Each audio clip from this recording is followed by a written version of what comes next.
Salut à tous, on est très heureux de vous retrouver pour ce 4e épisode d'Overtime. Bien évidemment, on espère que vous serez nombreux à faire des commentaires sur cette émission et pour m'accompagner sur cet Overtime aujourd'hui, j'ai le plaisir d'avoir notre roi de la tablette, Stéphane Rochette, roi des analyses également. Salut Stéphane. Salut, bonjour à tous. Il fait des kilomètres sur les routes pour vous faire vivre les meilleurs moments des rencontres de National League. C'est Jérôme Beuchat. Salut Jérôme. Salut à tous. Et puis, il est présentateur studio, commentateur. On pourrait lui décerner d'ailleurs un César pour une autre activité. C'est les planifications en ce moment avec la National League. Je ne sais pas si ça va arriver. C'est possible. C'est David Pietronigro. David, salut. Salut Jacques, salut tout le monde. Et puis, en effet, les Césars, les Oscars, c'est en fin de saison. Hein. On espère y arriver jusque-là. En tous les cas, on est très heureux de vous retrouver. On l'a dit pour ce 4e épisode. Bien évidemment, on va parler des clubs romans. Hein. Il y a beaucoup d'actualités. On a eu beaucoup d'actualités durant ces derniers jours. Et puis, on parlera également dans notre débat du 5e étranger du côté de Zurich. Ça sera un peu plus tard, en fin d'émission. Et puis, au milieu des clubs romans, on aura le coup de cœur d'un de nos journalistes. Je ne vous en dis pas plus. On le verra un petit peu plus tard. Mais on ne va pas commencer comme d'habitude. Aujourd'hui, on ne va pas commencer par les clubs romans. C'est Stéphane qui a mis l'accent sur une intervention lors du match entre Zug et Zurich. Stéphane, je te cède la parole. C'est une charge qui a attiré toute ton attention. Une charge qui est encore une fois passée sous silence. On fait des drames avec certaines charges qu'on suspend, etc. On veut faire des exemples et tout. Puis quelques jours après, quelques semaines après, on en laisse passer dès qu'ils sont très, très limites. On va la regarder ensemble. C'est une charge de qui? De Cadonneau. Ce n'est pas un illustre inconnu dans ce domaine-là sur Peterson. Regardez bien, Peterson vient se débarrasser de la rondelle. Il a fait 2 enjambées et boum. Il y a le train qui arrive en contresens. Cadonneau qui avait le choix de frapper Peterson ou non. Il est plus porteur de la rondelle. C'est pas très long, vous allez me dire, mais il a quand même été pénalisé sur l'action de 2 minutes. Ma question est pourquoi c'est pas une charge contre la tête? Pour moi, que les arbitres, encore une fois, donnent 2 minutes je pense que c'est un full body contact. C'est une fois en temps réel dans un angle précis. Je peux toujours vivre avec la décision sur la glace. Je l'ai vécu, c'est pas facile. Mais qu'à la vidéo, le PSO, le juge, arrive à la conclusion que ça ne mérite pas 5 minutes. Je suis désolé. Au moins 5 minutes qui me disent c'est pas une charge contre la tête, OK, mais obstruction, quelque chose comme ça, que ça passe comme une lettre à la poste. Je ne comprends pas parce qu'il y a un contact, à mon avis, qui est contre la tête en premier, je pense, sinon aussi contre la tête et le corps. Et je comprends pas. Je ne comprends pas. Cadonneau est un joueur très limite qui aurait dû être averti à de nombreuses reprises. Et puis, ça passe entre les gouttes. Noro, en début de l'année, a fait la même chose, une charge contre un joueur de Langnau. Il a quasiment assommé. Full body contact, exactement comme ça, à peu près à la même distance. Il donne son puck sur le côté et boum. Elle est où la ligne? Je suis désolé, ça méritait une sanction. Puis ça, c'est passé. Et puis Peterson, il a rejoué un petit peu après, a quitté le match. On apprend qu'il est commotionné. Voilà, encore une fois. Ça fait aucun sens, messieurs. Ouais, Jérôme, oui. Oui, David. C'est ce qu'on se pose comme question, Stéphane, mais on n'a toujours pas les réponses parce qu'on les aura peut-être jamais. Mais c'est vrai que cette ligne, elle n'est pas correcte parce que les images sont revues quand c'est des 2+10, des 5+ match. Mais on a quand même moyen de faire envoyer ce genre de vidéo pour qu'elle ne passe pas inaperçue parce que l'impact, il est quand même à la tête. Le joueur ne rejoue pas ensuite derrière. Il est blessé. Il y a plusieurs conséquences. On ne pénalise pas que la blessure, on est d'accord. Mais là, Cadonneau, déjà auteur il y a même pas 2 semaines de la blessure de Nettinen, récidive maintenant sur Peterson. Enfin, ça fait quand même lourd comme passif à mettre à son actif. Et puis c'est vrai que ce genre de charge, si elle n'est pas punie, va finir par se reproduire et avoir lieu et amener des dangers sur la santé des joueurs. Moi, ce qui me dérange, c'est qu'on n'ouvre pas d'enquête en fait. Parce que c'est comme a dit Stéphane, si sur l'action, l'arbitre il donne 2 minutes pour obstruction parce qu'il n'a peut-être pas bien vu, ok. Mais après, il doit au moins avoir une enquête ouverte. Et puis, si on ne donne pas de match de suspension là, à Cadonneau, ça veut dire que ce geste, on l'admet sur les patinoires. Et ça, c'est vraiment pas bien, en fait. Et sans le suspendre, on peut dire, OK, ça méritait 5 minutes parce qu'il n'avait plus le poids. Il y a plein de raisons de donner 5 minutes, charge inutile, etc. Puis le gars, la prochaine fois qu'il y aura un 5 minutes, il sera suspendu puis il paiera une amende. C'est un genre d'avertissement ou de truc à peu de frais. Mais non, on laisse passer carrément. On a laissé passer Noro au début de l'année. Je comprends pas. Le Sadonoro, Oui. si tu me dis, c'est pas clairement contre la tête, avec des 5 minutes chargées incorrectes. Il y a une règle qui dit charger de manière inutilement brutale. Ça rentre pas là-dedans, ça, les gars? Ouais, parce que là, il peut. Excusez-moi, là. Parce que là, il peut éviter la charge. Hein. Il Complètement, peut freiner, complètement, il peut ne pas élever son corps, il peut ne pas mettre l'épaule ou le coude en avant. Il peut changer sa charge complètement. Hein. Steph, il y a une question là, de Lucas Schmidt dans les commentaires qui nous dit finalement quel pouvoir d'action des clubs dans ce genre de configuration. Comment on peut procéder peut-être pour que ça passe pas inaperçu? Les clubs, ce qu'ils font, c'est qu'ils envoient la vidéo à la Ligue, puis ils demandent qu'ils la regardent. Puis c'est le coup classique, ils demandent qu'il y ait une révision de ça. Mais donc, tu payes pour ça? Pour envoyer des vidéos et tout. Je ne sais pas. Peut-être cette année, je pense pas. Ça peut être simplement signalé au chef des arbitres qui, lui, l'envoie. Et puis, voilà. Donc, tous les 2+10 sont revus systématiquement. Celle-là, ce n'était pas un 2+10. Est-ce qu'elle est passée tout à coup entre les gouttes? Ça m'étonnerait que Zurich l'ait laissé aller. Mais voilà. Mais il y a quand même quelqu'un qui a dû la regarder. Ce n'est pas possible autrement. Les arbitres, s'ils sont un peu honnêtes dans leur démarche, ils doivent signaler le cas, regarder ce qui s'est passé, analyser-le, peut-être que. Et les arbitres, ça paraît jamais bien sur eux. Quand tu donnes 2 minutes, finalement, il y a une suspension derrière. Donc, ils sont bien contents quand ça passe comme ça en dessous de la table. Et puis, ni vu ni connu, comme ça, tu ne peux pas te reprocher de ne pas avoir fait ton boulot. Vous avez parlé au niveau de la glace, voilà. Vous avez parlé de Cadonneau, notamment Nettinen. Est-ce qu'on peut dire de Cadonneau que c'est un joueur que la Ligue doit avoir dans le collimateur? Est-ce que c'est un joueur dangereux, à votre avis? On sait que blessé, Peterson aussi. On sait que Cadonneau, c'est un joueur qui est rude. Ça, on le sait tous. Hein. Il n'y va jamais de main morte. C'est quelqu'un qui aime bien aller au duel. C'est quelqu'un qui aime bien mettre les charges. Et puis, c'est aussi son job. C'est pour ça qu'on l'engage. Hein. C'est pour être dur en défense. Après, moi, j'ai une autre question. C'est est-ce que les clubs, ils envoient vraiment les vidéos? Parce que finalement, là, s'il y a vraiment une suspension contre Cadonneau, ce n'est pas Zurich qui va en profiter. Si Cadonneau il prend 1, 2 ou 3 matchs, c'est les équipes adversaires de Zouk plus tard qui vont en profiter. Donc finalement, à quoi ça sert de vraiment envoyer la vidéo? Mais en même temps, ça pénalise Peterson. Ça pénalise Peterson. Il sera peut-être absent du jeu pendant un bon moment. Donc c'est aussi montrer. Mais que Cadonneau soit suspendu ou pas, Peterson, il est de toute façon blessé. Et puis ensuite, Zug ne joue pas contre Zurich. Donc finalement, c'est pas Zurich qui va profiter de la suspension de Cadonneau. En play-off, il aurait peut-être envoyé. Ça se tient ta théorie, Jérôme, en effet. Je sais pas.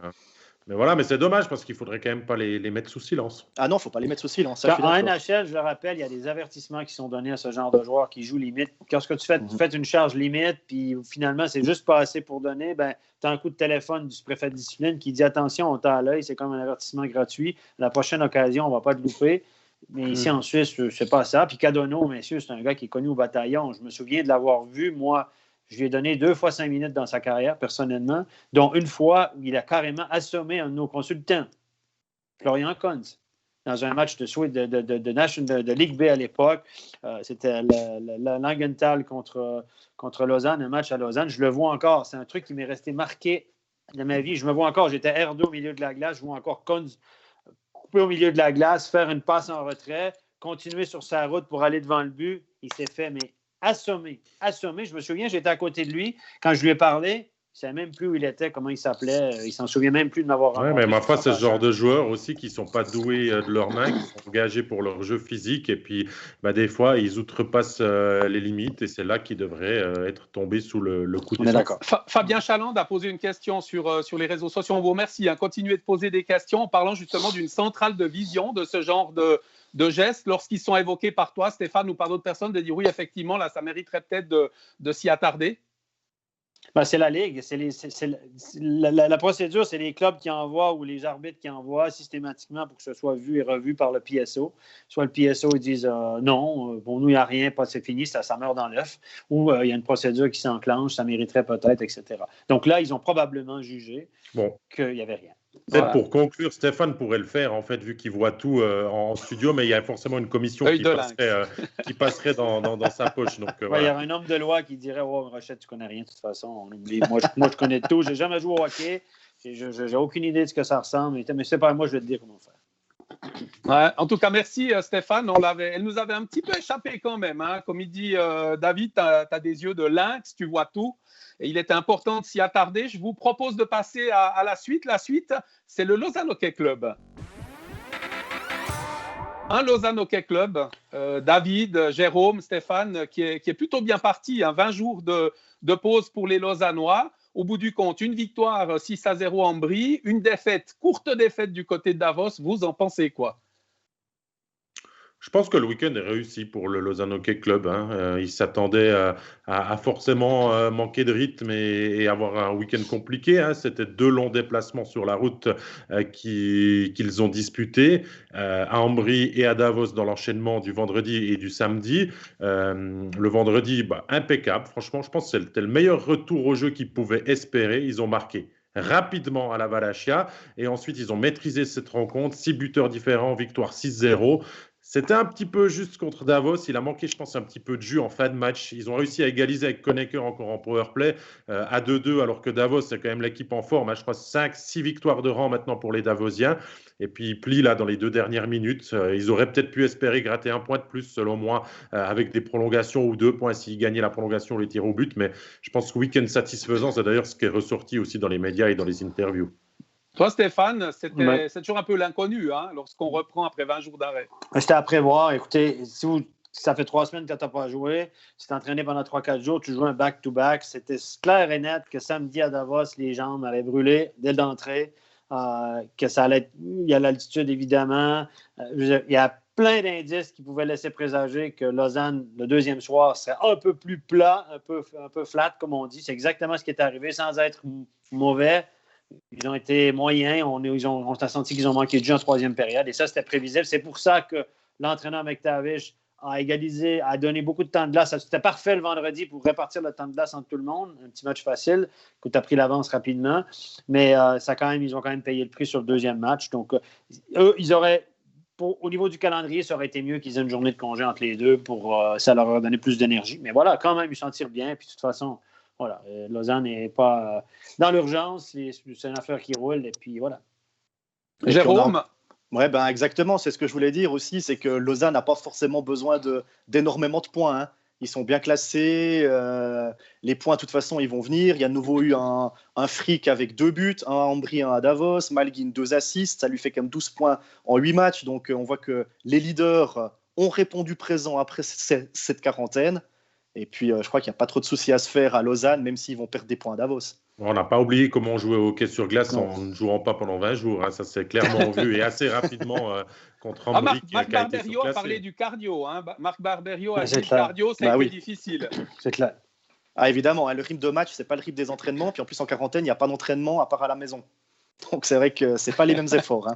Bon, messieurs, Stéphane, c'était peut-être le meilleur des débuts. De commencer à la Valachia, où il fait environ moins 12 en ce moment, et puis à 1500 mètres à Davos, c'était pas mal pour se remettre en jambes, finalement, non? Oui, tout à fait. Écoutez, de toute façon, le calendrier à la fin de l'année, ça finit par s'équilibrer. De temps en temps, le calendrier est avantage, de temps en temps, désavantage.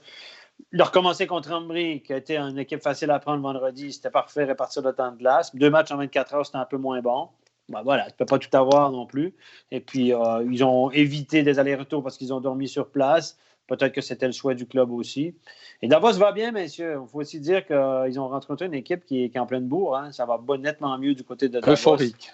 Ils font des points. Ce qui ne tournait pas pour eux en début de saison, ça tourne tout à coup. Donc, voilà, c'est les aléas d'une saison de 50 matchs. On a une déduction et une affirmation d'Olivier Claude qui nous dit Lucas Frick, taille patron. Il est vrai qu'il marque pas mal de points, 7 points en 4 matchs. On compte la pause là au milieu. Il a marqué des points avant, il en a marqué à la reprise. Il est en forme, Lucas Frick. Il est beaucoup utilisé aussi. Et puis on sait que c'est un défenseur offensif. Et puis il prend son rôle à cœur, je pense. Et puis quand on le voit jouer, on voit qu'il a du plaisir à aller de l'avant. Il suit l'attaque. C'est un gars qui supporte l'attaque. Ouais. C'est un joueur qui a toujours été offensif. On ne le connaissait pas en Suisse romande parce qu'il s'est développé du côté de Cloton, mais c'était une bonne révélation. Et il fait que confirmer de match en match finalement. Et puis c'est cette grosse plus-value sur laquelle le LHI peut compter en défense, dans une défense déjà très solide, très forte et tout ça. D'avoir un Lucas Frick qui est heureux d'être là et qui joue son meilleur hockey, c'est que du bonus. Et quand on parle des défenseurs, Genadzi, par exemple, qui réalise régulièrement des points dans ce championnat, il fait partie de ces joueurs qui tournent bien en ce moment, même avec cette reprise. Oui, Genadzi, ça reste une valeur sûre. Maintenant, est-ce que Genadzi va rester à Lausanne? Messieurs, j'en suis pas sûr du tout. Selon ce qu'on me dit, il n'est pas forcément dans les meilleurs papiers de Petr Svoboda pour la suite. À voir. On me dit aussi que Lausanne adore Romain Lefebvre. Je dis rien. Mais moi, j'aime beaucoup Genadzi. Moi, j'aime mieux Genadzi que Lefebvre, personnellement. Mais Genadzi, c'est un joueur d'équipe. C'est un joueur qui veut jouer offensivement, qui peut faire son job, son minimum syndical défensivement. C'est un joueur, c'est une bonne personne, etc. Je pense que c'est un joueur qui a apporté beaucoup à Lausanne depuis quelques années. Et je suis assez acquis à sa cause. Simplement, je ne suis pas sûr que l'avenir de Genadzi, même dans un avenir assez rapproché, est très radieux du côté de Lausanne, malheureusement. Par contre, la brigade de Lausanne, messieurs, elle est solide. Et on s'est assuré des services de joueurs qu'on aimait, Eldner, Frick, Barberio pour 3-4 ans, Marty pour 4 ans. Donc, je pense que la brigade défensive de Lausanne, si ce n'est pas la meilleure de la Ligue, c'est pas loin. Il y a le mur, hein? Elle est complétée par, Jacques, je vais dans ton sens, elle est complétée par 2 gardiens très talentueux aussi. Voilà. Donc, défensivement, Lausanne est vraiment en train de bâtir quelque chose de fort. Ce n'est pas pour rien qu'ils sont dans le haut du classement, même avec le ribambelle de matchs en moins. On va devoir compter avec eux cette saison. Et puis, que Genadzi parte ou pas, je crois qu'on va devoir vraiment s'y faire. Stéphane, t'entends des bruits.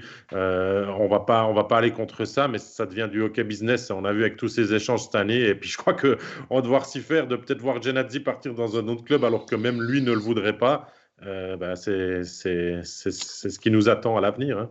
Ouais, et David, tu parles des échanges qu'il y a eu. N'oublions pas que les échanges entre Lausanne et Genève, Lausanne a voulu des joueurs plus gros pour faire le poids. Donc ça aussi, ça apporte quelque chose en défense. Ah, c'est clair, on est costaud en défense, les gars. Regardez, c'est Grossman le plus petit. Grossman, il fait quoi? 1m82, 1m80-82, c'est le plus petit en défense. Les autres, c'est des gros, grands bonhommes. Muraille. Non, mais c'est puis des internationaux, hein. En plus. Et ce sont des internationaux. Exact. Donc, il y a du talent. Hein. Ouais. Et un Tobias Stéphane en feu. Hein. On est à 2,08 buts encaissés par 60 minutes pour Tobias Stéphane. Alors, évidemment, il y a une défense solide devant lui. Mais quand même, quel résultat? 93,64% d'arrêt. Il fait son job, hein, Stéphane. Hein. Pour moi, il n'y a pas de surprise. Hein. Il est dans le top des gardiens de National League. C'est vrai qu'il a une grosse défense, donc il n'a pas 10 big saves à faire par rencontre, mais il en fait quand même. Et puis, même sur les tirs faciles, il lâche pas de rebond. Ça peut arriver. Tout d'un coup, tu as un tir facile, tu n'es pas forcément concentré, ça te tape le plastron, il y a un rebond devant toi, tu encaisses quand même le but. Stéphane, c'est propre, il n'y a pas de geste inutile. Les déplacements sont sûrs et puis il donne de la confiance à sa défense.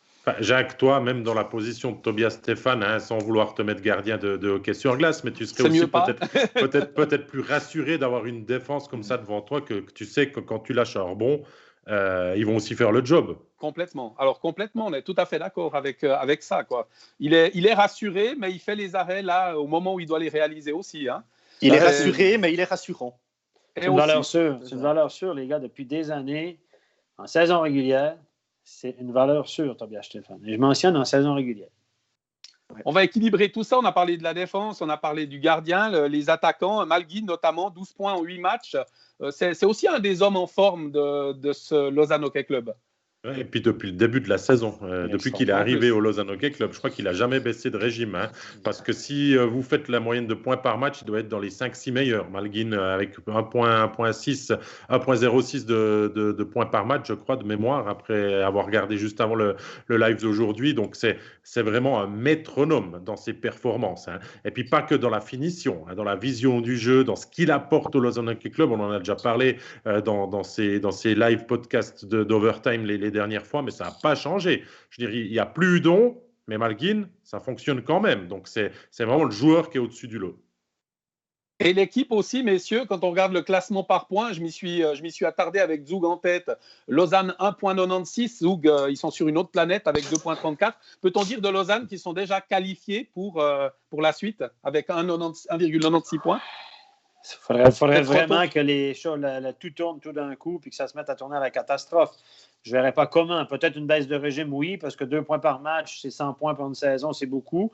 Je pense que Lausanne peut y arriver, honnêtement, avec l'équipe qu'ils ont. Maintenant, un petit peu en dessous peut-être. Voilà, tu vois, ça, j'en sais rien, mais je pense que Lausanne sera clairement dans le top 6. Si c'est ça la question, top 6, je pense que c'est même pas une question. Ils y seront à la fin de l'année. Et après, ou est-ce que ce sera 3, 4, 2, 1, je ne sais rien. Zug semble assez intouchable pour l'instant. Là, la différence est énorme. Ce sera les confrontations directes qui font aussi la différence. Mais je pense que Lausanne est, comme on dit en bon québécois, ils sont en business, quoi. Et ça tourne bien. Merci Stéphane. Je vous propose passer à la suite. Après Lausanne, eh bien, intéressons-nous à Genève. Alors Genève, bien évidemment, la première information, c'est la quarantaine. On attend confirmation, savoir si d'autres matchs ne seront pas joués. Mais peut-être commencer par le bilan avant cette quarantaine des Genevois et notamment la défaite du côté de Fribourg, messieurs. Moi, je veux bien parler. J'ai suivi les matchs attentivement. Non, mais je vous vois hésitant, messieurs. Moi, je prends volontiers la parole. C'est 2 défaites, ce qu'ils ont signé la semaine que l'on vient de terminer. Genève, il y a eu la défaite d'abord dans le match au sommet, dans ce super match contre Zug, 5-3, où ils ont regardé le leader, l'archi-leader dont tu as évoqué, Jacques, avant dans les yeux pendant 40 minutes. Ça a été un petit peu plus difficile en fin de match, mais voilà. Et à Fribourg, défaite 3-2 dans un match qui aurait pu tourner vraiment dans les 2 sens. Donc oui, le bilan comptable pour Patémon et son équipe est pas bon, avec ce 0 pointé sur 6 possibles. Mais au niveau du jeu et de ce qui doit être peut-être changé, à mon avis, il y a quand même des satisfactions qui sont ressorties de ces 2 matchs. Je crois qu'ils ont tiré 3 fois sur les poteaux contre Fribourg. Il y a eu des histoires de buts vidéo. Il y a eu pas mal de discussions. Ça ne tient pas à grand-chose que cette défaite 3-2 contre, on va dire, un de leur meilleur adversaire, parce que contre Fribourg, ils ont déjà gagné 2 fois. Ils en ont perdu 1 finalement. Donc voilà, Genève, oui, la quarantaine va stopper un petit peu tout ça. C'est la 3e pour eux. Mais au niveau du fond de jeu, je pense que l'équipe était bien en place. Jérôme, je ne sais pas, toi, ton avis un petit peu sur ce moi, que tu sais aussi. J'ai commenté le match à Ambry quand ils ont perdu 2-0. J'ai commenté ensuite Genève contre Zug. C'était 2 équipes complètement différentes. Et je trouve que la quarantaine, là, s'ils sont vraiment en quarantaine, parce que pour l'instant, c'est quarantaine préventive, si Genève est en quarantaine maintenant, ça tombe vraiment mal. Parce que le match contre Zug, franchement, c'était du grand Genève. C'était vraiment du grand Genève et ça a été encore du plus grand Zug. Et je peux vous dire que Zug a vraiment sorti le grand jeu pour aller battre Genève en 60 minutes. Donc Genève, là, ils sont vraiment dans une bonne passe, on va dire ça comme ça. Et s'il y a vraiment une quarantaine, ça peut vraiment stopper net leur élan. Effectivement. Les gars, il y a un truc que j'ai toujours dit. Moi, ça prend toujours 2 bonnes équipes pour faire un excellent match. Donc forcément, quand vous avez 2 bonnes équipes, puis c'est deux très bonnes équipes avec du jeu fluide, bien organisé, avec de la vitesse, avec de l'agressivité, de la bonne agressivité. On a eu des super matchs cette année avec ces équipes au sommet, sincèrement. Et moi, je pense j'ai eu du plaisir à regarder ce match-là parce que c'était vraiment de la haute qualité technique, tactique, au niveau des gardiens. C'était super. Et il n'y a pas de miracle. Quand tu as 2 bonnes équipes, là, ça donne en général quelque chose de bien. C'est des équipes aussi qui sont portées vers l'avant, qui ne jouent pas ultra défensif, etc. Puis on est gâtés quand on regarde ces matchs-là. Oui, il n'y a pas de spectateurs. Il y a des gens qui me disent ouais, c'est pas la même chose, pas de spectateurs, etc. Mais moi, quand je regarde ça, je trippe, comme on dit, j'adore ça. Ouais. Et, mais Jacques, toi, de ton côté, comment tu analyses ça de voir finalement Genève entrer en quarantaine sur 2 défaites? Est-ce que c'est inquiétant pour toi ou est-ce que finalement c'est le hasard du calendrier et puis que cette saison Covid, finalement, elle est comme elle est et puis que Genève aura peut-être du temps aussi pour travailler et se reposer et revenir plus fort encore peut-être? Il y a quand même un état de confiance déjà par rapport au classement. Si on prend le classement d'Avos, ça a passé Genève. Genève est maintenant 6e. Comme a dit Jérôme, c'est une période un petit peu compliquée, même si ça s'est joué sur des détails face à Fribourg. À mon avis, une quarantaine maintenant, effectivement, ce n'est pas du tout le bon moment pour le Genève Servette Hockey Club. Absolument pas. Est-ce qu'il y a un bon moment? Est-ce qu'il y a un bon moment pour entrer en quarantaine? Je sais pas, oui, quand on est tout en haut du classement et puis qu'on risque rien, là c'est pas grave. Ou quand tu es tout en bas, tu peux que remonter. Voilà. aussi. Moi, j'aimerais revenir sur le but de vendredi, ce but de Winnick là, qui est annulé pour cross-out, etc. Je l'ai expliqué dans Backcheck. Visiblement, il y en a des gens qui n'ont pas compris mon intervention. Ce que j'ai dit vendredi dans Backcheck, c'est que l'arbitre sur la glace a accordé discrètement cette réussite. Il était bien emprunté, là, Thomas Urban, mais sur la glace, la décision, c'était but valable. Et ce que j'ai tenté d'expliquer à la télévision, c'est que le but a été refusé parce que pour moi, les arbitres n'avaient aucun élément, il n'y avait rien qui pouvait leur permettre, parce que les images n'étaient pas concluantes. On ne voit pas où est le puck, on ne voit pas vraiment s'il touche le puck ou non. Moi, je pense qu'il ne l'a pas touché. J'ai expliqué ma théorie. Mais eux, ils n'ont pas mes images. Et sur la base des images qu'ils avaient, ils n'avaient aucune raison de renverser la décision. Ils doivent, dans un cas où la vidéo n'est pas concluante, on doit rester sur la décision sur la glace. Et c'est l'erreur qu'ils ont fait. C'est ce que j'ai exprimé vendredi. Ce n'est pas de dire Fribourg, etc. C'est que pour moi, et d'ailleurs, j'ai la confirmation de ça, qu'ils auraient dû accorder la réussite, qu'il n'y avait pas d'éléments pour renverser la décision. Ils n'ont pas respecté le processus qu'on leur dit. Voilà, c'est tout ce que j'ai dit. Et Genève n'était pas content de cette décision-là, évidemment. Mais voilà, c'est tout ce que j'ai dit. La preuve, il n'y a pas assez de preuves pour renverser une décision comme ça. Et moi, je sais de source sûre, Winnick, je sais depuis le club à Genève, Winnick a avoué n'avoir jamais touché à cette rondelle dans les airs. Tu l'as bien montré, tu l'as bien montré sur le studio. Ouais. Après ça, l'effet de profondeur, etc. Mettons que j'ai tort dans mon explication et que je n'ai pas tenu compte de certains paramètres. Il n'y a aucune raison.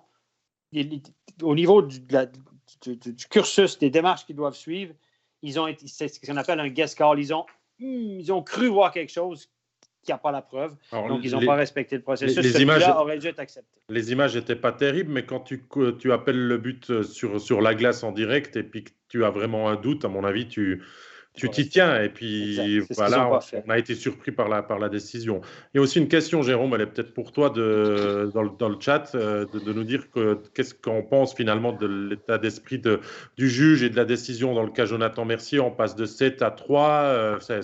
C'est quoi? C'est qu'on donne une sanction, puis après on réfléchit et puis on se dit tiens, ça valait peut-être finalement 3 parce qu'on n'a aucune preuve vraiment qu'ils foncent sur l'arbitre. Qu'est-ce que toi tu penses de cette situation?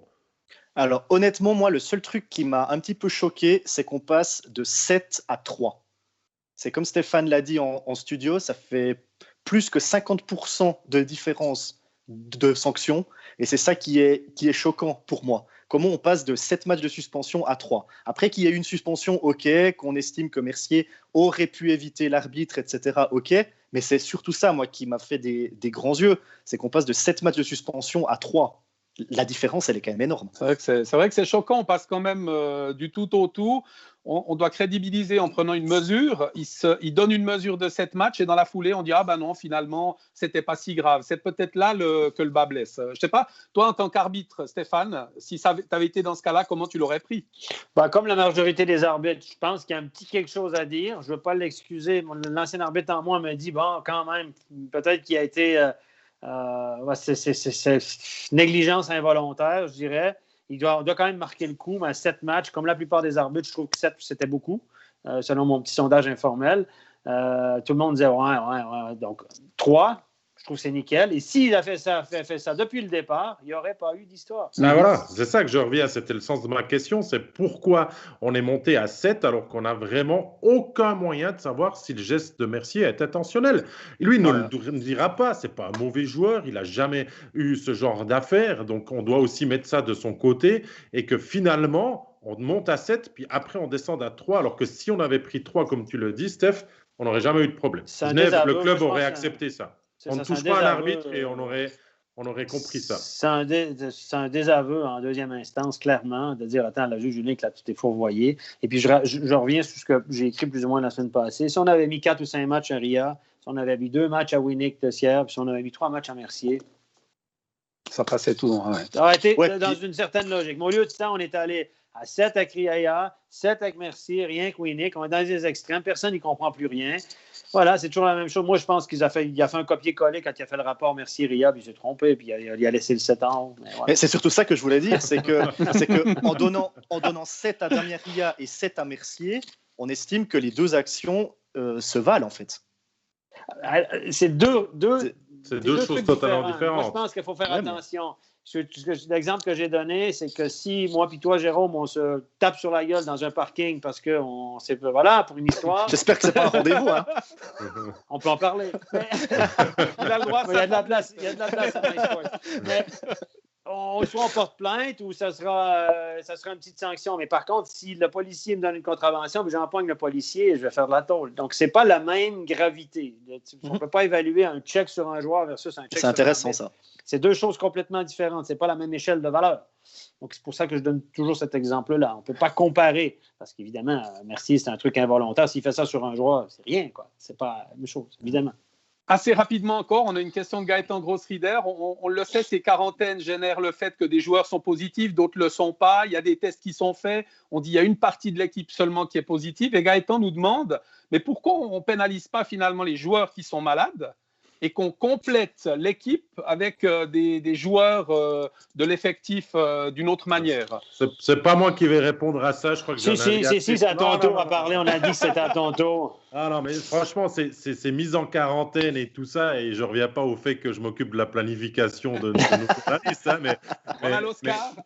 Mais voilà, c'est juste compliqué, et je crois que même les joueurs eux-mêmes, les clubs ne comprennent pas vraiment pourquoi on en arrive à mettre maintenant toute l'équipe en quarantaine pour un cas et de devoir tester tout le monde. On est arrivé aussi aux normes des tests rapides et de pouvoir avoir des réponses rapidement pour pouvoir isoler certains joueurs. On a l'impression que c'était peut-être un petit peu mieux géré dans d'autres sports, par exemple dans le foot et tout, mais avec la reprise, le foot est aussi extrêmement touché et tout ça. Mais c'est vrai qu'on a vraiment l'impression depuis dehors que c'est un petit peu le folklore comme c'est géré et puis que certains clubs sont plus malchanceux que d'autres. Alors, on ne va pas dire que Berne fait tout pour conserver son titre, comme on a pu lire dans les théories de grandes discussions sur Facebook qui nous émerveillent chaque jour et tout ça. Mais c'est vrai que voilà, la situation, elle est comme elle est. Et maintenant, on va devoir s'y faire. Le protocole, il est comme ça. Et voilà, on y adhère ou on n'y adhère pas. Moi, vous avez compris ma position. En tout cas, moi, ça... Toi, t'es complotiste, c'est sûr. Dans le monde d'aujourd'hui, si tu poses ne serait-ce qu'une question la plus logique au monde, la plus justifiée possible, c'est que tu as des intentions complotistes. On le sait, c'est connu, ça. C'est connu. Voilà. Mais... Moi, il me semble que la Ligue, elle n'avait pas forcément prévu en début de saison que toutes les équipes devaient faire une quarantaine de tous les joueurs. Parce que si je me souviens bien, la conférence de presse en début de saison, ils avaient dit qu'un match pouvait être reporté s'il y avait moins qu'un gardien titulaire de National League et moins que 13 joueurs qui jouent normalement en National League. Donc je pense qu'ils n'avaient pas prévu non plus que les médecins cantonaux mettent toutes les équipes en quarantaine. C'est ça. Puis là, honnêtement, est-ce qu'on va tenir compte des joueurs qui sont immunisés? Parce que là, Lugano, ils l'ont tous eu, les gars, à part sur Cheltier. Donc Lugano, il s'y arrive quelque chose. Est-ce qu'à Genève, il y en a qui l'ont eu, là? Donc ceux qui l'ont eu, théoriquement, sont immunisés ou il faut les remettre en quarantaine parce que tu peux être de nouveaux porteurs? Notre question est ouverte. Merci trop de questions. Je sais. D'où la pertinence de la question de Gaëtan. On espère y avoir partiellement répondu, notamment avec le commentaire de Jérôme, dernier commentaire. Le temps file. Moi, je vous propose maintenant de passer un moment important de cet overtime qui a été glissé déjà depuis un petit moment. C'est le coup de cœur, un coup de cœur qui va être réalisé aujourd'hui par David Pietronigro. Ouais, moi, il y a quelque chose qui me réjouit cette saison. On le sait, les spéciales, on vient d'en parler. Il y a le Corona, il y a des matchs annulés. On a des soirées, des fois, un match à 6 matchs, plutôt rarement et tout ça. Mais il y a quelque chose qui me met du baume au cœur quand je regarde un petit peu les différentes statistiques quand on peut préparer nos émissions ou nos matchs. C'est le classement des buteurs, des meilleurs pointeurs de ce championnat. Et c'est vrai que c'est un classement, on va dire, que l'on prenne au point par match comme au nombre de points sur le nombre de joueurs qui ont joué, qui est vraiment un petit peu surprenant cette année parce que si on le regarde de plus près, on voit qu'il y a énormément de joueurs suisses qui sont là et on a tous plus ou moins dépassé la mi-saison pour dresser un bilan. On voit que Ambul, Hoffmann, Hollenstein, Corvi, Andrighetto et Kylian Motet sont là. Donc, ça fait 6 joueurs suisses dans le top 10, 6 joueurs suisses même dans le top 9, si on veut être parfaitement correct de ce classement. Un classement qui a toujours été dominé les autres années par les joueurs étrangers. On est d'accord, ils sont arrivés dans les clubs pour ça. On les paye plus, ils ont du talent, ils ont une expérience que les joueurs suisses n'ont pas peut-être vécu en NHL, en KHL et tout ça. Et cette année, eh bien, on voit qu'il y a plein de joueurs qui tirent leur impact du jeu. Greg Hoffmann est toujours là, bien sûr, dans cette hiérarchie, il l'est depuis quelques années. Papy Ambul, comme j'aime l'appeler, lui, alors est surprenant. Il n'arrête pas. Mais il y a des joueurs qui arrivent. Il y a Hollenstein, Corvi, Andrighetto, ou encore Kylian Motet, qui vit toute une saison, qui ont vraiment pu finalement tirer leur impact du jeu, de jouer avec les étrangers ou de tirer vraiment du côté positif de de leur saison et qui font exploser leurs statistiques. Vraiment, moi, ça me fait plaisir de voir que finalement, dans un moment où on est quand même dans une discussion qui arrive sur l'augmentation du nombre d'étrangers, de voir que ces joueurs suisses, dans la situation actuelle, arrivent à avoir des performances de très haut niveau, alors que si on passerait à 10 étrangers comme c'est discuté, est-ce que ces joueurs, déjà un Suisse, auraient le même nombre de responsabilités, le même nombre de minutes de jeu? Donc on voit aussi qu'on peut compter sur eux, et puis que les étrangers sont un petit peu titillés là-dessus. Donc finalement, pour moi, c'est vraiment, on va dire, une des bonnes surprises d'en voir autant là-haut. Je ne sais pas, Jérôme, toi, est-ce qu'en début de saison, tu pourrais t'attendre à ce qu'il y ait 6 joueurs suisses sur 10 qui sont parmi les fines gâchettes de ce championnat? Alors, peut-être pas autant. Par contre, je voyais Pambul en tête du championnat à fin janvier. Franchement, il est incroyable avec Davos. Et puis, il y a les buts marqués, il y a les assists, mais il y a aussi tout ce qu'il fait sur la glace en bulle, parce qu'on le voit aussi défendre. Hein, il vient chercher des pucks dans son slot, il vient chercher des pucks derrière sa cage. Et puis, la super surprise, c'est Kylian Motet, qui enchaîne les buts, qui enchaîne les super performances, et surtout en powerplay aussi. Donc, ouais, c'est très bien de voir nos Suisses comme ça aux avant-postes. Moi, je vais rebondir sur un argument, parce qu'un des arguments pour ne pas augmenter le nombre de joueurs étrangers, messieurs, c'est la puissance de notre équipe nationale. Hein, pour les 2 semaines de tournoi du mois de mai, il faut être bon, c'est important, etc. Il ne faut pas tout modifier. Mais les joueurs que vous venez de mentionner, les 6 joueurs qui sont dans les 10 premiers, si on augmente le nombre d'étrangers, est-ce qu'ils vont perdre leur job? Non. OK, d'accord. Puis c'est ceux-là qui jouent avec l'équipe nationale, non? OK, merci. C'est ce que je voulais savoir. Donc, les joueurs en bulle, suisses, peut-être, mais ça sera la retraite. Les bons joueurs de notre championnat, les bons joueurs suisses, si on augmente le nombre de joueurs étrangers, ça ne changera rien sur leur statut. Ils vont jouer dans une ligue peut-être un peu plus relevée, avec peut-être un peu plus de bons joueurs autour d'eux, avec un peu plus de skills ou quoi que ce soit. Donc, l'argument de l'équipe nationale est un faux argument, je le répète. Les joueurs de l'équipe nationale, les meilleurs joueurs de notre championnat, on parle de entre 10 et 15. Là. Les autres, ils viennent de la NHL, bonhomme malin. Et donc, ça fait 1 par équipe. Là. Le meilleur joueur de chaque équipe ne perdra pas sa place et ses responsabilités si on augmente le nombre de joueurs étrangers. Je ne suis pas pour l'augmentation du nombre d'étrangers, mais l'argument de l'équipe nationale, c'est de la merde. Non, mais moi, j'ai 2 questions pour clore ce coup de cœur. Finalement, vous allez pouvoir répondre. C'est comme un petit quiz. La première, c'est quel est le joueur qui a terminé le plus souvent dans ce top 10 joueur suisse, hein, donc dans le top 10 sur ces 5 dernières saisons et demie? Premier qui répond juste gagne toute mon estime. Sponger. Toujours pas, Stéphane? Combien d'années? Tu remontes à combien de temps? 5 dernières saisons et demie. On comprend 5 saisons top 10. Ouais. Quel joueur suisse a été le plus régulièrement dans le top 10 des meilleurs batteurs en fin de saison? Il a déjà été dit, Hoffman, hein, tu l'as déjà dit? Non, toujours pas. Marchini. C'est pas forcément le joueur sur lequel on pense, mais Stéphane a raison, c'est Lino Marchini qui a été 3 fois. Et puis alors, autre question, vu que vous aimez bien ça, j'en suis sûr, c'est quel joueur roman qui joue dans une équipe romande a été le dernier à être, on va dire, 2e dans ce classement des meilleurs buteurs? Ça remonte à un petit moment déjà, ça. Répète la question. Là. Le joueur roman, c'est allé trop vite. Quel joueur roman qui joue dans un club roman? Donc on exclut Greg Hoffman. Maintenant, il joue en Suisse romande. Qui joue depuis toujours, finalement, dans ce club. C'est un petit indice en bas de votre écran, là, qui a été le dernier à aller titiller la possibilité d'être meilleur buteur, meilleur pointeur dans notre championnat. C'était l'année avec Damien Brunner qui le gagnait, et le deuxième était, je ne sais pas, on en parle quand même beaucoup, un Dragon, qui est un clubiste. Bon, les gars, oh là. Sponger. Voilà, quand même. Donc, vous voyez... Mais c'était trop facile, je me suis dit, non, c'est pas mais possible. Ouais, c'est pas ça, quand même. Donc, voilà. J'ai appuyé sur le buzzer, vous ne l'avez pas entendu. Moi, j'ai appuyé tout de suite avant la fin de la question. C'est juste pour vous dire que ces dernières années, là, on est à mi-saison, ça peut encore changer, mais qu'il y a 6 joueurs suisses dans le top 9, que les autres années, c'est toujours entre 1 et 3. J'ai remonté les 15 dernières années, donc il y a souvent 1 à 3 joueurs simplement, donc pourvu que ça dure, comme on dit. On l'espère. Merci pour ce coup de cœur, David.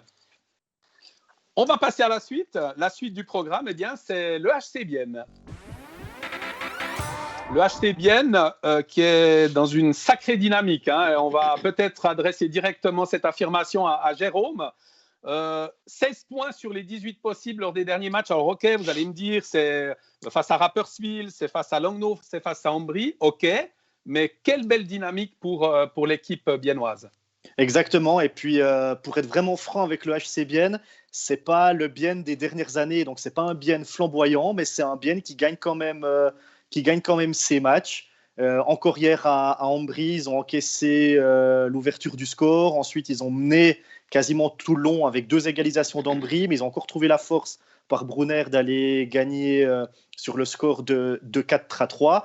Le retour des blessures fait du bien du côté du HC Bienne, qui a quand même un 3e bloc avec Künzle, Kunti, Brunner, ce qui est pas si mal, hein, quand même. Et puis un HC Bienne qui remonte quand même au classement, et puis là, qui est en pleine lutte pour cette fameuse 6e place, qui va certainement se jouer entre Davos, Genève, Bienne et Lugano. Si ce n'était pas de Fribourg cette année, Bienne aurait une bonne saison. Exactement, hein. Non, mais 0 points sur 15. Il y a combien de points de différence au 15 classement? points, ils ont. Entre Fribourg et Bienne, il y a combien? Entre Fribourg et Bienne, il y a 52 à 49 points. Il y a 9 points. Imaginez que Bienne, si Bienne avait gagné seulement 2 matchs des 5 contre Fribourg, c'est 12 points. C'est 6 points en moins une équipe, 6 points en plus. Eh bien, il serait 3e. Eh bien, Bienne serait 3e. C'est incroyable. C'est incroyable. Voilà. Ouais, c'est cette série de 5 ça défaites. tient un peu de choses, hein? Ah oui, ça se tient un peu de qu'on choses. considère comme étant une bonne saison, puis une saison moyenne. Là, tout à coup, il y a une saison. Là, ils sont là où on les attendait. Même peut-être qu'ils pourraient encore être un petit peu mieux. Mais imaginez s'ils en avaient gagné qu'un seul, c'est 6 points, ils seraient à 3 points de Fribourg. Puis on dit que Fribourg fait une saison extraordinaire. Donc, et surtout, ce qui a changé à Bienne, c'est la défense et le gardien. En début de saison, ils encaissaient énormément de buts. Maintenant, il y a quand même une stabilité défensive. Je crois qu'ils ont trouvé leur marque avec Van Pottelberg aussi. D'ailleurs, on avait vu l'année passée, hein, quand Genoni est arrivé à Zug, il avait aussi quelques petits soucis en début de saison avec des buts qu'il encaissait. C'est vrai qu'il faut trouver un petit peu pour le gardien comment jouent ses défenseurs. Pour les défenseurs, quel genre de rebond donne le gardien. Et je crois que là, à Bienne, on a trouvé le système et les automatismes. Ouais, ce n'est pas les résultats qui vont me faire dire le contraire, mais pourtant, j'ai l'impression que ce HC Bienne n'a toujours pas son match de référence jusque-là. Alors oui, il y a eu beaucoup de blessés, oui, il y a eu des résultats décevants dans un premier temps, oui, ça va mieux, il reste sur un trend très positif, mais on n'a pas encore joué sur 60 minutes. Si je prends l'exemple de ce week-end, Jérôme, je crois que tu as suivi les 2 rencontres. Exactement. Contre Rapperswil, il y a 10 minutes de folie, où vraiment tout s'aligne. En fin de première période, on marque 3 buts, on boucle la maison, on souffre contre Rapperswil, mais on gagne 3-1. Et contre Ambry, il y a des hauts et des bas et on s'appuie sur des très bons joueurs qui font la différence, mais on n'est pas bon sur 60 minutes de nouveau. Donc on n'a pas encore vraiment eu ce déclic ou vraiment de dire il y aura une série ultra positive pour le HC Bienne dans ces prochains matchs parce que le calendrier est favorable et puis parce que l'équipe joue mieux. On a encore vraiment beaucoup de choses à travailler, à mon avis, dans les performances du HC Bienne en ce moment. Moi, il y a quand même 2 matchs que je mettrais comme référence au HC Bienne. Alors, c'est toujours pas le HC Bienne des années précédentes, on est d'accord. C'est la victoire 7-1 contre Ambry. Alors, ok, c'était pas un grand Ambry qui est venu dans le Seeland, mais là, on a quand même vu un HC Bienne constant sur 60 minutes. Et puis, ça va être paradoxal, mais c'est une défaite. C'est la défaite 2-0 à Bienne contre Zug, où Bienne a eu ses chances et puis ils sont tombés sur un grand Genoni. Mais c'est vrai que sur les 4-5 derniers matchs du HC Bienne, il manque cette constance sur 60 minutes. Mais là, on va aussi mettre un petit bémol là-dessus. Ils ont joué contre des équipes clairement de bas de tableau. Ouais. Hein? Oui, ça c'est clair. 2 fois, Rapide 2 fois, Et Ambry. Donc, voilà. Donc, ils sont en train de nous faire un peu comme Fribourg. Ils gagnent les matchs qu'ils doivent gagner contre des adversaires qui sont derrière eux. Et contre la seule équipe qu'ils ont rencontrée qui est dans le même mix qu'eux, c'est Davos, et ils ont perdu. Aux prolongations. Je ne veux pas être négatif avec ça. Les matchs qu'ils doivent gagner, ils les ont gagnés. Non, mais ça prouve que Bienne a une équipe de milieu de classement cette année que Bienne va se battre pour la 6e place. Oui, parce que cette fameuse sixième place, elle est âprement disputée. Il y a plusieurs équipes qui s'en mêlent et tout ça, mais Bienne n'arrive quand même toujours pas à passer par-dessus. Hein. Pour l'instant, il court derrière et il y a de plus en plus d'équipes qui viennent s'en mêler. Hein. Ça devient passionnant. Il se rapproche. Hein. Moi, je parle toujours de points par match parce que vu la situation actuellement, on ne sait pas si la saison va arriver à son terme. Vous prenez le HC Bienne, ils ont 1,48 par match. Le 3e, Gotteron, 1,73. Tout est possible. Prochain match pour Bienne, Rapperswil. Si on va dans la dynamique d'un Bienne qui remporte ces matchs-là, ça fait 3 points supplémentaires. Le retour de Damien Brunner, il ne faut pas l'oublier, hein, parce qu'il a dynamisé depuis qu'il est présent. Ça fait 2 matchs, mais il est là, il marque déjà. Donc ce sont des valeurs sûres dans cette équipe qui peuvent effectivement permettre à ce HC Bienne de basculer, aller chercher cette 6e place.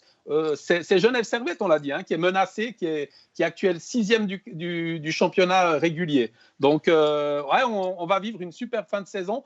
Et cette double barre est très intéressante pour le championnat également. Tu le relevais hors antenne, Jérôme. Il y a vraiment de l'intérêt à vivre un championnat avec ce double classement. Je trouve que oui, cette double barre, c'est intéressant. Il y aura peut-être une lutte également pour la 10e place. Ouais, pour la 10e place, parce que Berne n'a quand même que 19 matchs. Donc, les Bernois vont faire des points. Donc, il y aura une double lutte. Et puis, ça va être intéressant. Au lieu d'avoir qu'une seule lutte, comme chaque année, pour la 8e place, là, il y aura 2 luttes, une pour la 6e et une pour la 10e. Peut-être même 3, parce que si on va en parler au bout de la saison, il faudrait commencer à aller chercher Zoug, là, qui est en dessus des nuages. Mais là, Zoug... Arrêtez avec ce championnat. Moi, sérieusement, les garçons, le champion en titre avec un classement, ça fait 1944. Ça fait 2 ans après la guerre. Excusez-moi, mais il n'y a personne qui va se targuer d'être champion suisse après la saison régulière. Ouais, on est champion, etc. Il n'y a pas un gars qui va se vanter de ça. Oui, on sait qu'un titre aujourd'hui, c'est d'avoir remporté les playoffs. Finir en premier en saison régulière, là, c'est bien. Mais 44, pas ça. Steph, tu t'en souviens, hein? T'étais encore jeune là, à ce moment-là. Là. Ouais, donc, décerné de cette manière. Sortie d'adolescence. Réagis, Stéphane, réagis. Des salauds avec moi. Des salauds. 74, disons, j'avais 6 ans. Moi, je ne suivais pas encore le hockey suisse, je vous garantis. Mais non, mais sérieux, ça fait une autre époque. On a beau mettre ça sur papier, oui, vous êtes champion. Les joueurs vont dire. Ouais, c'est une étiquette, c'est ce que tu dis, Stéphane. C'est une étiquette. Ouais, mais t'es champion pendant Covid, quoi. En même temps, Zoug reste une équipe qui a confirmé la saison passée qui était devant, qui est de nouveau devant maintenant, donc ce serait finalement pas un titre volé, quoi qu'il arrive. Sans parler des autres équipes, mais non, c'est pas un titre volé, mais c'est un titre qui a moins d'importance, on va dire ça. Voilà, étiquette Covid, quoi. Ils l'attendent depuis tellement longtemps, le titre Zouk, qu'ils aimeraient l'avoir à la régulière avec des playoffs, et puis donc c'est les meilleurs. Exactement. On n'en est pas encore là, bien évidemment, il y a encore du chemin avant cela, il y a des quarantaines peut-être qui vont arriver, on espère le moins possible pour toi, David. Mais avant de parler de cette quarantaine de Genève, on attend effectivement ce résultat, il y a la suite de notre programme, c'est Fribourg-Gotteron maintenant. Fribourg-Gotteron, 1/2 pour les Dragons, du très positif, on l'a déjà évoqué, face à Genève, et puis une grosse déconvenue quand même face à un solide Zurich. Vous en pensez quoi, messieurs? Allez-y. Moi, écoutez, on peut le tourner comme on veut du côté de Fribourg. Christian Dubé peut me dire « Ah non, on ne parle pas de ça, arrêtez de me parler de ça, etc. » Il y a quand même une vérité, là, contre les 3 autres équipes, contre Lausanne, Zug, Zurich et Genève. Comptez-le comme vous voulez, c'est combien? 8 points sur 36? Sur les 12 matchs? C'est ça, exactement. C'est 2 victoires. C'est 2 victoires en temps réglementaire et 2 points accrochés, des défaites en prolongation. À un moment donné, les garçons, on a beau dire « Ah, ça n'existe pas, je ne l'ai pas vu », mais sauf que c'est la réalité. Contre ces équipes-là, Fribourg est un peu en dessous, ce qui me prouve que ce n'est pas une équipe du top 4, c'est une équipe dans le ventre mou. Et là, on y arrive. Ils ont gagné, ils ont fait presque le plein de points contre les équipes qu'ils devaient battre. Donc, c'est une saison qui est, pour moi, j'ai rarement vu une saison aussi découpée. À Zurich, j'étais à Zurich, Stéphane. Ils font 2-2. Ils ont un momentum incroyable où ils peuvent remporter la victoire. Il y a cette pénalité contre Di Domenico. À mon avis, là, ils avaient le match en main face à Zurich. C'est peut-être un des moments les plus durs face à ce Zurich qui a été impitoyable lors du dernier match. Je comprends l'argument de Dubé de dire « Parlez-moi pas qu'on ne gagne pas contre le top team, on aurait mérité mieux ce soir. » Ouais, mais la fois que tu as gagné, tu l'aurais pas. Tu as gagné, mais tu ne le méritais pas, tu ne nous en as pas parlé. Là, on est rendu dans la façon de dire « Ouais, mais on n'a pas démérité contre les... » Ouais, mais au bout de la ligne, à la fin de l'année, là, tu peux dire quand il n'a pas fait les playoffs, là, 2 ans, est-ce qu'on a dit « Oh, vous n'avez pas démérité? » Non, vous n'avez pas fait les playoffs. Tu sais, à un moment donné, il faut quand même regarder la réalité en face. Des 5 derniers matchs, c'est Zug, Zurich, Genève, Zurich, c'est 1 victoire en 5 matchs, messieurs. C'est exactement la moyenne dans laquelle ils sont. Ouais. Ils ont fait 4 points sur 15. Et puis ce match justement contre Zurich, perdu 3-2 en prolongation, c'était mardi. Zurich a vite remontré le gap qu'il y avait encore entre les 2 formations hier finalement, parce que ce match à la BCF Arena, perdu 5-0. montre vraiment que Fribourg, dans ce match, était un cran en dessous. Chavaria nous l'a dit à l'interview, il a dit il n'y a pas eu match. Zurich a maîtrisé de bout en bout, a marqué des buts sans qu'on puisse réagir et vraiment se créer d'occasion. Donc ça montre aussi que Fribourg peut aller titiller les meilleurs, il n'y a aucun doute. Toutes les équipes de ce championnat peuvent le faire. Fribourg compris, ce n'est pas parce que la saison est compliquée contre le top 4 de ce championnat qu'ils ne vont pas le faire. Mais il y a vraiment encore un petit blocage quand le rythme s'accélère, contre ces équipes qui patinent plus vite, qui font les choses plus vite que contre les équipes du bas de classement. Alors, tant mieux pour Fribourg qu'ils gagnent leur match contre les équipes du bas. Mais il va aussi falloir avoir un déclic parce que plus la saison elle avance, plus les playoffs se précisent, plus on va devoir affronter ces équipes-là aussi. Donc il faut aussi être prêt. Et pour l'instant, que ce soit Christian Dubé, les joueurs ou tout le staff de Fribourg-Gotteron, à mon avis, on n'a pas encore les réponses pour vraiment pouvoir contredire sur une série, on va dire, un peu plus longue qu'une victoire par-ci, une victoire par-là contre Ténor, ces équipes qui font la saison finalement. Il y a eu aussi... Oui, Jérôme. Moi, j'ai l'impression que le niveau moyen de Fribourg a augmenté. C'est-à-dire, on parle de niveau moyen, c'est quand on joue un match normal. Mais j'ai l'impression que quand les grosses équipes, si Fribourg ne joue pas à 100% les 4 blocs, eh bien, ils n'arrivent pas. Il faut vraiment que Fribourg... Et puis si Berra n'est pas incroyable non plus, eh bien, ils perdent. Par contre, contre les équipes du bas de classement, même un Fribourg moyen a vraiment les capacités de gagner. Donc, c'est là que Fribourg s'est amélioré. C'est incroyable. Non, c'est ça. C'est exactement ça. Et c'est ça qui est atypique. J'ai rarement vu un calendrier ou des résultats aussi contre les gros, tu n'y arrives pas. C'est vraiment incroyable, même si tu n'as pas démérité puis tu as fait des choses bien.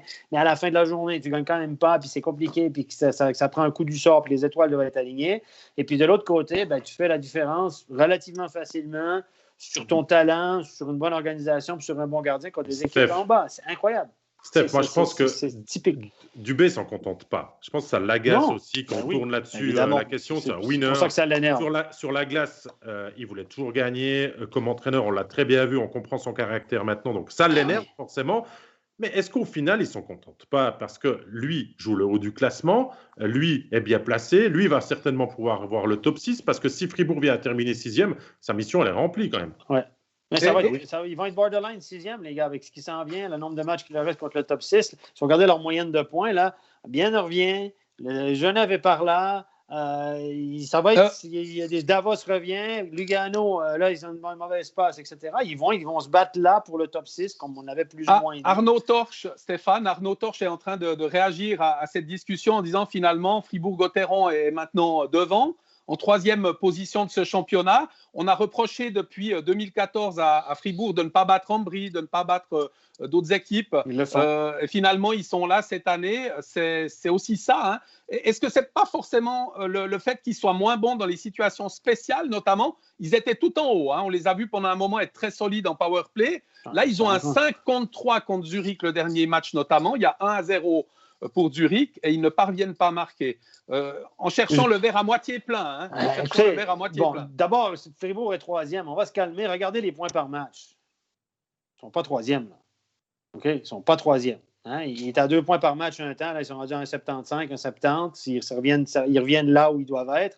Et puis, ils ont quand même un super power play. Ils étaient au-dessus, dans les premiers de la Ligue, à 23, 24, 25%. Les unités spéciales fonctionnent quand même à fond. Oui, dimanche, c'était pas beau mais ils ont affronté le meilleur piqué. Encore une fois, tu as le meilleur power play parce que tu as aussi joué contre des équipes les plus faibles qui sont moins bons en piqué, etc. Tu as plus de chances d'avoir l'air intelligent. Mais leur power play contre les bonnes équipes, contre Zurich, là, je vais reprendre si c'était pathétique ou que ils ont eu de la peine, mais le piqué de Zurich est extraordinaire. C'est du 90%. Ils ont mis la pression partout.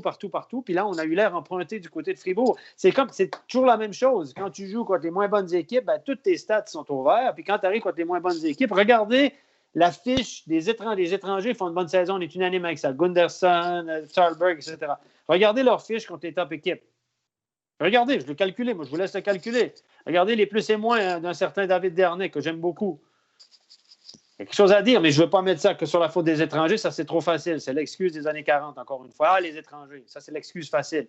Hein? Mais voilà, quand tu joues contre les bonnes équipes, tout le monde a l'air moins intelligent. Tout le monde a l'air un peu moins bon. Et puis, tout se souffle. Donc, il faut voir comment tu évalues ton équipe. Jouer contre Langnau, tout le monde a l'air d'un champion cette année. Mais que tu joues contre Zurich, tout le monde a l'air moins bon. En général, même si mardi, ils ont bien fait. Hein. Honnêtement, ils ont joué un super match mardi. C'est pour ça qu'ils en ont besoin de cette victoire référence, hein, parce que ça leur ferait du bien d'aller la chercher et puis de battre proprement une équipe de ce top classement, que ce soit Zurich, Zug ou une des équipes qui suit maintenant, mais surtout un de ces deux ténors finalement. Et c'est vrai que des fois, il leur manque pas grand-chose, mais il le faudrait. Et puis peut-être que hier, ils avaient trop de confiance aussi après le match qu'ils ont fait au Hallenstadion en étant tout proche, et puis que Zurich les a éteints assez rapidement finalement. Donc après, moi, c'est difficile. Il y a un truc que je n'ai pas aimé dans le match d'hier. Ils n'étaient pas si loin que ça. 5-0, c'est 5-0. Ouais, il faut regarder la configuration. Il était plus proche du 1-1 à un moment donné. S'il remarque le 1-1, je pense qu'on a un autre match. Je ne pense pas que Fribourg a été si cata que le score peut le laisser présager. Honnêtement, Zurich a été très réaliste. Ribera a été juste correct, pas faible, un peu chanceux sur le premier but. Mais ce que je n'ai pas aimé, moi, c'est le body language de Berra. On sait que c'est un sale caractère qui chiale sur ses défenseurs. Puis, tout le monde, les joueurs, ils le savent, il est comme ça, mais il nous sauve des matchs, on est content. Si c'était le deuxième gardien, ça ferait longtemps qu'il aurait reçu un coup de poing sur la gueule. Mais non, mais c'est vrai. Je veux dire, non, mais c'est vrai. C'est un gars donc, son body language est désagréable. Il regarde ses défenseurs. Au premier tiers, à 1-0, il a été chancelant sur le premier, il s'en voulait. Il a commencé à avoir un mauvais body language. Comme ça, à hocher la tête. À chaque quand Zurich menaçait, puis ses défenseurs pataugeaient un peu, il hochait la tête à chaque arrêt de jeu, balançait le puck, foutait le puck par terre quand l'arbitre venait, etc. C'est des petits. Puis il a pété sa canne. Souvenez-vous, il a pété sa canne, je pense, après le troisième ou le quatrième, il a fracassé sa canne sur le goal. Si je suis Christian Dubé, moi, j'ai un meeting avec lui. Je dirais, attends, tu donnes le code que j'en peux plus, moi, contre les grosses équipes, on n'arrive pas à gagner, vous êtes nuls, les gars. Et c'est ça que je lis dans le body language de Berra. Je ne lis pas le body language d'un gagnant et d'un top joueur. Je lis d'un gars qui dit, moi, je suis seul dans cette équipe, les gars. Est-ce que cette attitude ne stresse pas et rend plus nerveux toute son équipe, finalement? Parce qu'on repose beaucoup sur Reto Berra, on compte sur lui et ses performances. Et puis, quand le jour est moins bon, parce que c'est humain et que ça lui arrive aussi, et puis que ce n'est pas une machine, même qu'il l'a démontré à plein de fois, eh ben comment tu dis, ça terrorise un petit peu les jambes des défenseurs et des attaquants, et tout le monde fait un petit peu moins bien. Et ça devient le drama queen, quoi. Ça devient la reine du drame. C'est épouvantable, tout va mal. Regardez, les gars, vous n'êtes pas capable de les contrer. Regardez, je ne peux pas tout faire. Si on avait un grand numéro 2 derrière, peut-être que Berra jouerait moins, puis qu'il aurait peut-être l'esprit plus libéré. Mais on a l'impression aussi que Dubé et peut-être tout le coaching staff ne donnent pas encore énormément de confiance à Youss.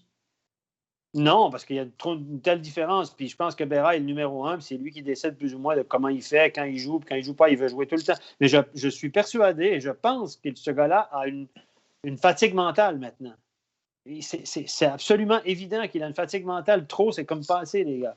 Au bout d'un moment, puis je pense qu'il se met de la pression sur un compétiteur, puis il dit je vais tout arrêter contre Zurich, je vais tout arrêter contre Genève, je vais tout arrêter contre Lausanne, Puis là, il n'y arrive pas. Il dit on va encore perdre ce soir. Puis après 1-0, 2-0, commence à se décourager, alors de dire on va encore. Les joueurs, là, même, on peut dire ce qu'on veut. Dubé peut nous dire non, arrêtez de me parler de ça. Les joueurs, ils le savent, ils l'entendent. Bikoff l'a dit en entrevue mardi soir, je pense, après le match. On va prouver à tout le monde qu'on est capable de gagner contre le top 4. Ça devient de la frustration, ça vient imprimer sur le disque dur, puis ça devient une obsession. Et puis là, le body language de Berra m'a dérangé. J'adore ce joueur-là, etc. Mais là, je pense que vous ne l'avez peut-être pas vu à la télé. Moi, j'ai commenté sur place. Il y a des petits gestes qu'on ne voit pas à la télé, que moi, j'ai vus, qui m'ont profondément dérangé. Ouais, et tous ces petits trucs mis bout à bout, ça fait que les joueurs ne sont pas à 100%, mais sont peut-être à 96 ou 97. Tu as ce dixième de réflexion pour faire la passe. Est-ce que je la fais vraiment? Est-ce que je ne la fais pas? Et puis, c'est tous des petits trucs qui se mettent bout à bout, des pensées, des réflexions, des gestes comme ça qu'il n'y a pas justement peut-être contre Langnau, contre Ambry, contre Rapperswil.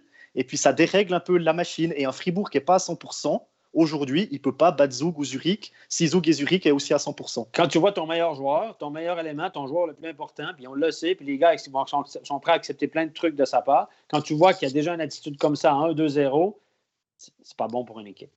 C'est pas bon pour une équipe. C'est sûr. J'ai juste aimé le mot obsession. Hein. C'est vrai, quand on en parle souvent de ce genre de situation, il faut battre les premiers, il faut battre les premiers, il faut battre les premiers. Psychologiquement, c'est pas bon non plus. Ben non, quand tu penses qu'à ça va pas. Ils vivent sur la même planète que nous. Hein?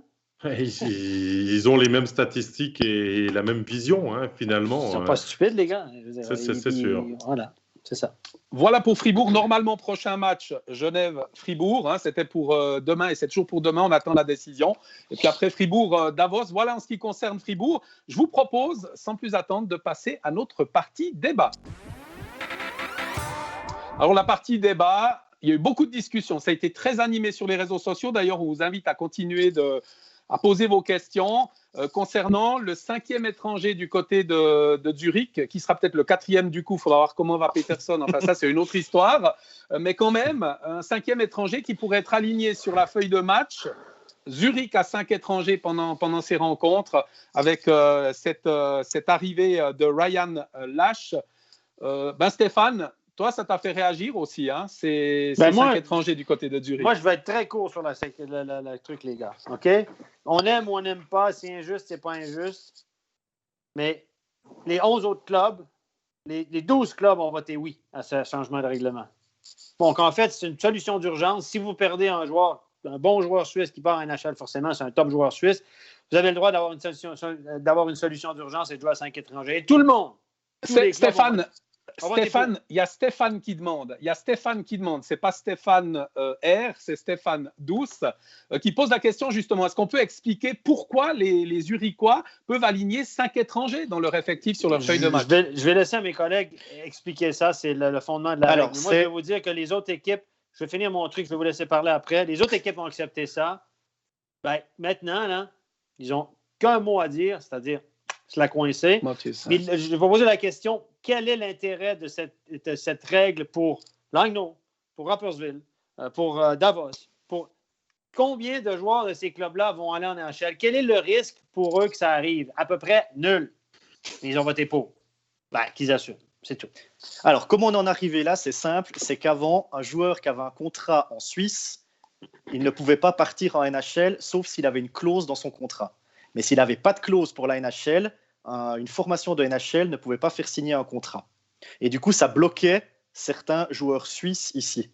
Et du coup, ils ont décidé que la NHL pouvait venir chercher un joueur suisse, mais en contrepartie, l'équipe, vu qu'elle perdait un joueur clé, puisque comme l'a dit Stéphane, ce n'est pas le 13e attaquant qui va signer en NHL, c'est forcément le top joueur suisse de l'équipe. S'il part dans les dernières semaines ou les derniers mois, juste avant la reprise du championnat, et puis que ça fait vraiment un trou dans l'équipe, cette équipe peut aligner un 5e étranger. Donc là, il ne faut pas en vouloir à Zurich, c'est le règlement qui est comme ça. Ils auraient tort de s'en priver, franchement.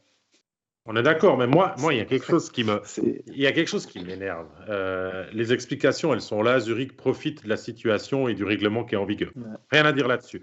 Mais on est quand même dans une situation, excusez, et vous lisez le communiqué produit par Zurich pour annoncer l'arrivée de Ryan Lash. On annonce que c'est pour compenser la perte de Chris Baltisberger pour la saison et que c'est les assurances qui vont payer le joueur. Alors attendez, on remet en contexte, on est dans une saison Covid, les clubs ont des difficultés financières, on va devoir demander des aides à fonds perdus, on n'a pas les spectateurs dans les gradins, il y a un joueur qui est blessé, il y a une assurance qui rembourse. Déjà, pourquoi on ne garde pas cet argent pour un petit peu limiter la situation financière? Déjà là, je ne sais pas. Et de 2, Zurich, et c'est ça qui me fait un petit peu doucement rire, il profite de la situation, mais c'est quand même l'équipe qui est plutôt contre sur les discussions que l'on entend d'augmenter à 10 étrangers. Et c'est eux qui viennent en premier alimenter un 5e étranger dans leur rang pour en profiter. Ouais, mais c'est peut-être pour dire aux autres équipes, regardez ce que ça fait d'avoir un peu plus d'étrangers. C'est peut-être jouer la provocation. Je le conçois très bien comme ça.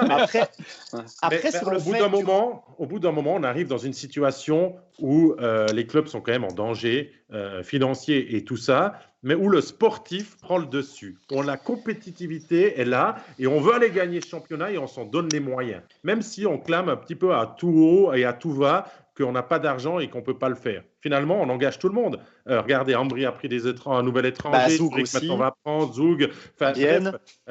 Combien sont les exemples? Je crois qu'il y a bientôt presque aucun club à part peut-être Fribourg et Genève, comme ça, de mémoire qui me viennent. Vous me dites si j'oublie quelqu'un qui n'est pas allé chercher quelqu'un. Donc, finalement, tout le monde cède aux sirènes, au chant des sirènes, et oublie un petit peu de la situation dans laquelle ils sont. Est-ce que ça vous surprend, les gars? Est-ce que ça vous... À la fin, il faut que tu gagnes des matchs, puis ils vendraient leur mère pour gagner des matchs, les garçons. C'est ça la réalité. Je veux dire, au bout d'un moment, puis l'histoire des assurances, c'est bien ouvert le bal. Là, on veut montrer patte blanche. En fait, les équipes nous disent, on a un budget. S'il y a un joueur ou 2 ou 3 qui sont à l'assurance, on pourrait prendre un petit junior à la place ou faire jouer des joueurs qui sont en contingent, qui ne jouent pas beaucoup pour sauver cet argent. Ce serait logique avec les difficultés financières, comme tu viens de le dire. Mais non, on se dit, comme on avait un budget là, alors on va dépenser cet argent. Et moi, je suis désolé, mais je ne suis pas René Fazel. Hein. René Fazel a dit que c'était peut-être le dernier romantique qui espérait encore pouvoir sauver des situations. Mais moi, je suis peut-être le dernier croyant de se dire que quand on annule la relégation cette année et l'année prochaine, on a quand même largement le moyen de faire jouer des jeunes. Ils sont où les 2000, les 2001 dans notre championnat? On a vraiment l'occasion de les aligner avec les blessés, avec tout. On fait confiance. Et Zurich, est-ce que Zurich, alors hormis peut-être la théorie de Jérôme de montrer aux autres clubs, est-ce que Zurich a besoin d'un 5e étranger à l'heure actuelle? Ils sont 2e du classement. Ouais, non, mais moi, je me demande s'il n'y a pas là derrière la pression des sponsors. Parce que tu es une équipe, tu vas chercher des sponsors en disant on aimerait être premier, on aimerait être 2e, on aimerait faire les playoffs, etc. Et puis du coup, les sponsors, ils payent. Tu as des étrangers qui sont blessés. Puis d'un coup, les sponsors, ils disent mais attendez, vous m'avez vendu un produit et puis vous jouez qu'à 2 étrangers alors que vous avez de l'argent pour en prendre 3 ou 4. Donc moi, je me demande si là derrière, il n'y a pas quand même une stratégie comme ça. En disant Zurich, vous pouvez jouer avec 5, et ben jouez avec 5. Ouais, mais c'est un mauvais moment. C'est peut-être financier, oui. Mais c'est le mauvais moment. Ils ont 4 étrangers. On est dans une phase. Oui, mais les sponsors, ils ont envie d'être vus. Ils ont envie d'être vus, mais on est dans une phase où il y a ce Covid, où il y a des difficultés financières, où effectivement, on va devoir aller pleurer pour récupérer des sous quand même. Et on choisit de prendre un 5e étranger dans l'équipe. Ça va à contresens de ce qui est en train de se passer avec cette pandémie. Oui, mais il y a des sponsors qui ont donné de l'argent. Donc finalement, cet argent qui n'est pas utilisé pour Chris Baltisberger, eh ben, il faut justifier que tu es allé chercher 10 000 francs là, 50 000 francs là, 100 000 francs là.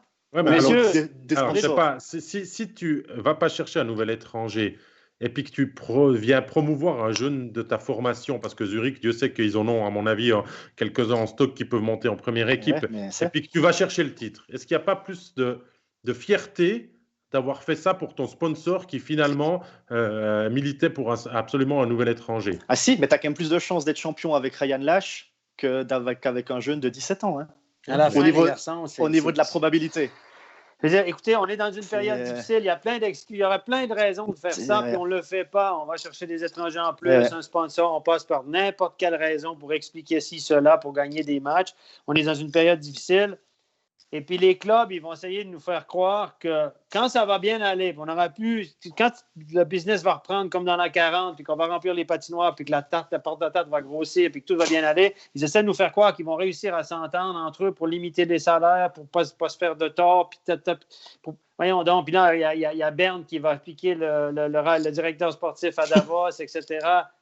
Les gars, ils sont amis à 2 heures de temps à la séance, puis l'apéro, puis après, c'est chacun pour soi. Non, mais c'est ça la réalité, les gars. C'est ça, c'est de la compétition. On est dans le business sport. Business. Tout le monde veut sauver son job. Le coach veut gagner le prochain match, sauver son job pour son prochain contrat. Les joueurs jouent pour leur contrat. Les directeurs sportifs veulent réengager, puis ils veulent prendre l'apéro avec des sponsors, puis se faire taper dans le dos. Vous avez fait un bon job, les gars. C'est comme ça. Ouais, mais moi, ce que j'adore... Surtout, c'est que imaginons que Zurich perde la finale des playoffs contre Zug et que Zurich a que 4 étrangers. Tout le monde pourra dire mais pourquoi vous n'avez pas mis 5? Vous avez perdu Pius Souter. Peut-être qu'avec 5, vous auriez gagné le championnat. Donc, comme ça, tu n'as rien à faire. Les contre-exemples c'est ça le truc. Sont multiples, mais moi, je vous invite, et j'invite aussi les abonnés qui nous suivent, à analyser et à regarder plus en détail la communication, parce qu'on est venu très, très, très fort dans la façon de communiquer chaque nouvel engagement. C'est hallucinant. On le justifie. On pourrait faire vraiment un livre maintenant parce qu'on a des exemples assez cocasses. C'est marqué pigeon ici chaque fois. Hein? Je te sens très énervé, Stéphane. Dieu sait que j'ai trop. Il y aura une autre rubrique, l'émission qui tire gentiment à sa fin. Il y aura autre chose, un autre sujet, mais qui sera certainement abordé dans le studio sur lequel tu seras.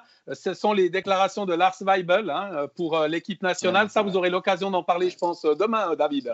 Certainement. Si dans backcheck, Stéphane est encore en s'il n'est pas trop nerveux. Et puis s'il arrive à exprimer tout ça, mais c'est vrai qu'il y a des choses qui, en ce moment... Enfin, voilà, promouvoir des matchs amicaux et des voyages alors qu'on est en période de Covid, c'est quand même un petit peu bizarre. Aïe. Mais bon, vous pourrez suivre le backcheck. On vous remercie de nous avoir suivis, de nous avoir envoyé vos messages, d'avoir participé à cette émission. Effectivement, tout calmement, Stéphane, on parlera demain soir puisqu'il sera sur Pourquoi, le je suis studio nerveux avec David. Yoga. Avec David, qui Zen. après avoir préparé ses planifications, sera sur le studio pour vous le présenter. Puis Jérôme, toi, nouveau match pour Bienne du côté de Rapperswil. Exactement. Du bas de classement, encore une fois, on pourra te suivre sur un des canaux de MySports. Merci, avec messieurs. plaisir. C'était un débat engagé, un débat passionnant avec vous. Merci infiniment. Merci à toi, Jacques. Merci à tout le monde. À toutes et à tous, une Bon très bonne fin de journée. À bientôt. Et demain soir, on vous retrouve sur le back check et puis le puck and goal un peu avant. Bye bye. Bye bye. Salut.